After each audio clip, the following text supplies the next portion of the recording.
주식시장에 계속 함께 참여를 하다 보면 분통 터지는 뉴스들이 참 많아요. 저희는 뉴스를 통해서 돈 되는 건 없을까? 요거 한번 찾아보도록 하겠습니다. 부자들은 경제신문에 읽는다 시간이고요. 오늘도 한국투자증권 인프랜드의 김건진 차장과 함께 말씀 나눠보겠습니다. 차장님 어서 오세요. 네, 안녕하십니까? 안녕하십니까. 우리 주식시장을 몹시 괴롭히게 오랫동안 못살게 굴었던 이슈가 첫 번째로 잡혀 있는데요.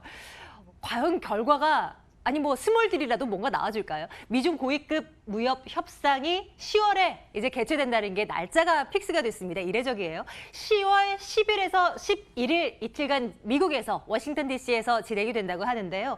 다양한 이제 분들이 나와서 이 협상을 이끌어 가겠죠. 무엇보다도 최근에 트럼프 대통령의 입에서 나온 말이 사실 막 오락가락해서 이걸 뭘 믿어야 될지 모르겠습니다만 어제자 얘기로는 생각보다 미중 무역 협상 이거 빠르게 잘 이루어질 수 있다라고 발언을 한 것도 일단 기대를 갖게 하는 포인트이긴 합니다. 선생님 기대를 가져도 될까요? 우리 앵커님은 하루에 트럼프라는 단어를 몇 번이나 사용하는 것 같아요? 그러게요. 셀 수가 없는 것 같아요. 네, 그렇죠. 저도 사실은 방송을 하고 있는데 하루에 트럼프라는 이런 단어를 안 써본 적이 없는 것 같습니다. 수없이 많이 얘기를 하고 실제로 트럼프 대통령 같이 이렇게 미국 대통령 중에서 정말 입에 많이 오르락 내리락 하는 사람도 없을 것 같다는 거 얘기를 해드리겠습니다. 그만큼 우리는 트럼프의 좌우가 계속해서 될 수밖에 없는 그 위치가 지금 현재 미국 대통령이라는 이 위치 자체가 지금 현재 그렇게 나와 있는 것이다라는 거 얘기를 해드리겠고요. 미중 무역 협상이 어떻게 보면 대전제가 뭐였다라면 우선은 우리 경기가 리세션이 될까 안 될까입니다. 실제 미중 무역 협상이 잘 돼야지만 이 어떻게 보면 리세션을 다행히 잘 피해갔구나라고 얘기를 할 수 있을 것 같아서 우리가 전 세계가 우리나라뿐만 아니라 전 세계가 이 뉴스를 계속해서 촉각을 세우면서 보도를 해주고 있습니다. 그 동안에는 미국이 조금 배짱을 튕길 수 있었던 게 뭐였냐면 미국의 경기가 워낙 좋았기 때문입니다. 전 세계 다른 국가들은 다 안 좋았어. 근데 얘들은 달랐습니다. 계속해서 긍정적인 GDP가 나왔었고요. 근데 이번 2분기 GDP 확정치가 발표가 됐는데 2.0이 나왔더라고요. 1분기 때는 3.1이었으니까 조금씩 둔화가 되고 있는 모습 미국에서도 나타나고 있다는 점은 조만간은 어떻게든 결국은 미중 간의 무역 협상이 잘 돼야 될 것 같고요. 중국 쪽에서도 미국산 이런 농수산물을 우리가 수입해 줄게라고 얘기가 하고 우리가 돼지고기도 우리가 수입해 줄게라는 이런 식의 흐름이 나오면서 좀 긍정적인 스탠스가 취해지면서 이번에는 조금 정말로 달라지나라는 생각을 하고 있는 것 같고요. 트럼프의 지금 현재 정치적 입지도 조금은 혼란스럽잖아요. 그렇죠. 탄핵에 대한 얘기가 계속해서 나오고 있고 실제로 지금 현재 하원에서는 탄핵 통과가 거의 확실시 되고 있습니다. 물론 상원에서는 좀 그게 힘들겠지만 하원에서는 어찌됐든 통과가 됐다는 것만으로도 정치적 불확실성이 많이 커진 상태. 이렇게 되면 내년에 미국의 재정 정책을 사용할 수 없다는 이런 모양이 나와버립니다. 이렇게 되면 당연스럽게 트럼프 입장에서는 뭐 해야 된다? 빨리 어떻게든 조속하게 한번 스몰딜이라고 악수 이렇게 해 가보자라는 이런 흐름이 지금 현재 도출이 되고 있으니까요. 시장에는 네. 제한적이지만 어찌됐든 좀 긍정적인 영향인 것은 분명히 맞다라는 얘기를 드리겠습니다. 하지만 지수가 바닥 대비해서는 조금 가파르게 아직 갈 길은 멉니다만 올라오면서 이런 뉴스가 나와도 크게 막 올라가거나 그러지는 않는 것 같아요. 그럴 것 같아요. 네, 시장은 지금은 오늘 시장만 본다면 네. 차익 매물 실현 구간입니다. 지금 계속해서 지금 저 차트에서 보다시피 우리가 저렇게 올라갔으면 산을 그리고 있는 겁니다. 실제로 많이 올라갔다가 좀 내려오고 있는 모습이다라고 생각을 하셔야 될 것 같고요. 매물벽에 계속해서 조금 부딪히는 모습이고요.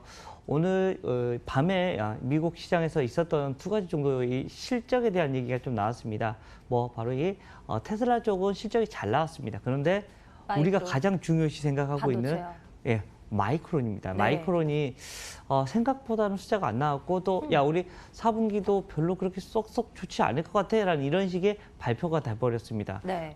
시장의 기대치 EPS보다 좀 낮게 발표가 되면서 시간외로 5% 가까이 하락을 하고 있었다. 우리나라도 거기에 어떻게 보면 영향을 받을 수 있는 이런 권역이다. 그리고 오늘은 금요일이라는 거 얘기를 해드리겠습니다. 실제로 오늘의 흐름은 그렇게 썩 좋지는 않을 것 같고요. 어제 연기금이 거의 뭐 열심히 사던 게 어제 거의 그냥 보합 정도의 마무리가 돼버렸습니다. 연기금의 흐름을 여러분들이 잘 보셔야 될 것 같고요. 제가 여기 오기 전까지만 하더라도 그냥 조금 있지만 매수 폭이었는데 지금 현재 흐름을 보셔야 될 것 같다는 거 얘기를 드리겠습니다. 네, 미중 무역 협상이라는 키워드요. 일단 기대감을 가질 만한 모멘텀이 될 수는 있을 것 같으나 그런 모멘텀으로 작용할 수는 있을 것 같으나 한번 그 결과도 지켜봐야 될 것 같고요. 앞으로의 흐름도 잘 챙겨봐야 될 것 같습니다. 결과가 궁금하네요.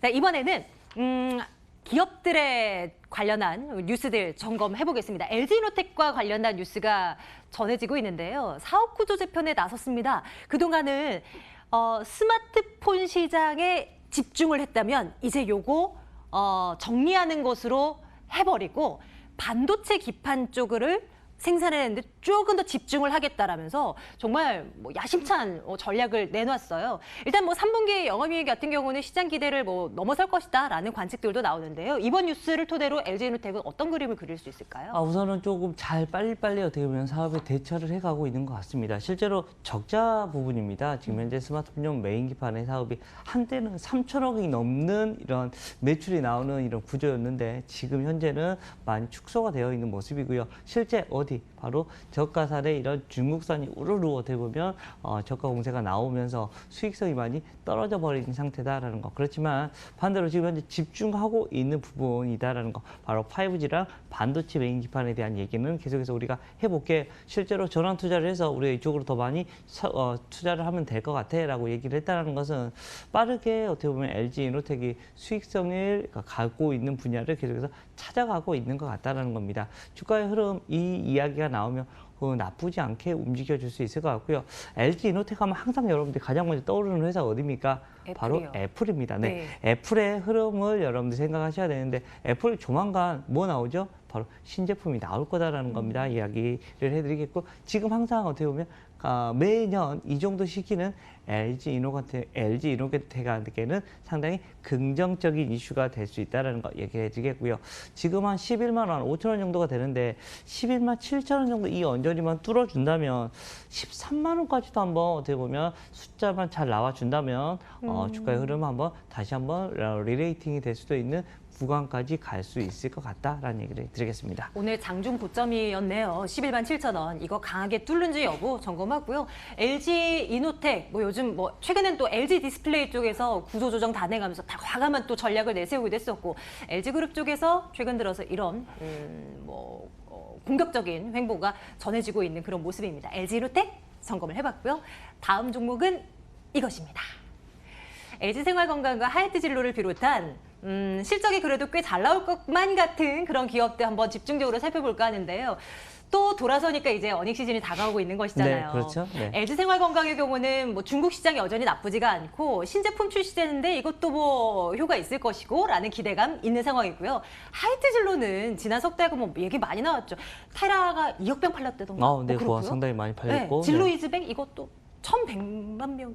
1,100, 모르겠어요. 하여튼 많이 팔렸다고 합니다. 네, 이런 신제품의 흥행 속에서 실적이 많이 잘 나올 것이다. 이런 예상을 해볼 수가 있는데요. 사장님, 실적주에서 또 우리가 챙겨볼 만한 포인트 한번 주세요. 괜찮은 것 같다라는 얘기를 해드리겠고요.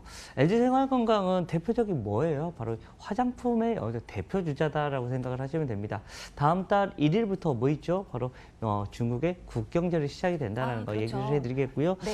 실제 아직까지 사실은 중국인들한테 어디 갈래라고 물어보면 우리나라는 시비권한이 없더라고요. 좀 안타깝다. 예전에 사드 이전에는 이러지 않았는데 라는 생각을 합니다. 그렇지만 어찌됐든 조금씩 돌아오고는 있는 것 같다라는 겁니다. 그렇지만 어찌됐든 이런 국경절 효과나 여러 가지 효과가 나타나면서 LG생활건강의 흐름은 긍정적으로 조금씩 바뀌어지고 있어라는 생각을 할 수 있을 것 같고요. 그동안 좀 많이 눌려졌다라고 하면 이제는 다시 조금씩 상승할 수 있는 모양이 나타날 수 있지 않을까라는 생각을 해볼 수 있을 것 같습니다. 실제로 주가의 흐름 지금 라인보다는 한 단계 더 레벨업이 될 수 있는 모양이 나타날 수 있을 것 같고요. 하이트줄로 하면 예전 제가 대학생 시절이 많이 떠오릅니다. 네. 테라 말고 진로 이즈백 때문에 그러는 건데 네. 이거 딱 모양 보면 이게 신스 1923년 됐더라고요. 거의 이제 처음에 나온 네, 게요? 나온 게 어. 한 4, 5년 있으면 거의 100년 되는 이런 와. 소주더라고요. 실제 제가 막 소주를 막 많이 먹거나 그러진 않는데 어릴 때 대학교 가면 술을 먹는데 막소주 하나 그리고 새우깡 하나면 모든 게 해결됐던 시절입니다. 그 당시만 하더라도 1,000원이면 됐습니다. 막소주가 700원, 오, 정말요? 막소주가 700원, 새우깡이 300원이었습니다. 1,000원에 해결이 됐는데 지금은 좀 엄청난 의미로 상승이 있었는데 저는 절대 옛날 사람이 아니고요. 다 그랬었잖아요. 다들 우리 시청자 여러분들도 무슨 소리예요? 저는 정말 역사 속 얘기 듣는 것 아니, 같은데요. 아니잖아요. 왜 같은 시대 아니에요? 어머, 라는 어머. 뭐 그렇다라는 거 그냥 추억의 네. 이런 얘기인데 실제 돌아와서 좀 깔끔한 느낌이 많이 난다라는 겁니다. 이거 테라도 지금 현재 테라 엄청나게 지금 현재 잘 팔리고 있는 것 같고요. 이것 때문에 지금 현재 하이트 진로가 주가가 상당히 많이 올라 있는 상태입니다. 그쵸. 네. 물론 어떤 사건도 있었었죠. 우리가 일본과의 이런 이슈가 있었었잖아요. 그것 때문에 야 우리나라 거저 사야지라고 하면서 이쪽 라인들이 22,000원대에서 27,000원까지 다이렉트로 올랐긴 했습니다. 물론 거기에는 실적도 잘 나왔기 때문에 다른 종목들은 대부분 올라갔다가 많이 내려와 버렸는데 하이트 진로는 내려오지 않고 그 윗단에서 계속해서 움직이고 있습니다. 그래서 더 갈 수 있다고 보세요? 그렇죠. 아니요. 중요한 라인이 있습니다. 아. 그래서 이 라인을 뚫어주면 주가가 움직일 것 같다라고 그게 어디예요? 생각을 하셔야 될 것 같고요. 어디 네. 바로 27,500원 정도 이 라인이 뚫리면 올라갈 겁니다. 3분기 실적이 서프라이즈가 나올 거다라고 지금 대부분 이야기를 하고 있기 때문에 네. 서프라이즈 나온다면 한 번 더 움직여. 그런데 나오고 나면 소문에 사서 뉴스에는 팔아야 된다라는 거 꼭꼭꼭 여러분들이 기억해 주시면 좋을 것 같습니다. 즉 실적 발표 전까지는 분명히 주가는 댕댕하게 잘 유지를 할 겁니다. 아니면 위로 상승을 하든가. 그렇지만 실적이 발표가 나면 추가적으로 올라갈 게 있을까? 이것은 좀 다시 고민을 해봐야 되는 시기이다라는 얘기를 드리겠습니다. 그러게요. 늘 기대가 높으면 또 깜짝 실적이 또 예상했던 것만큼 또 못 나오면 그것들을 빌미로 삼아 또 빠질 가능성도 있다는 점도 기억을 해둬야 될 것 같아요. 사장님, 오늘 LG생활건강, 또 하이트진로, LG이노텍 세 종목 중에 탑픽 하나만 꼽자면 어떤 걸로 갈까요? 제가 막 좋아하는 이 라인들은 아니다라는 거 얘기를 해드립니다. 우선은 전반적으로는 그런데 네. 우선은 막 사고 싶지는 않지만 그래도 지금 현재 그중에 이슈가 굳이? 된다면 뭐 네. LG이노텍 정도 얘기를 해드리겠습니다. 네, 김건기고 아닌 건 아니라고 확실하게 말씀하시는 우리 한국투자증권 이프렌드의 김건지 사장과 함께했고요. 지금까지 부자들은 경제신문에 읽는다였습니다.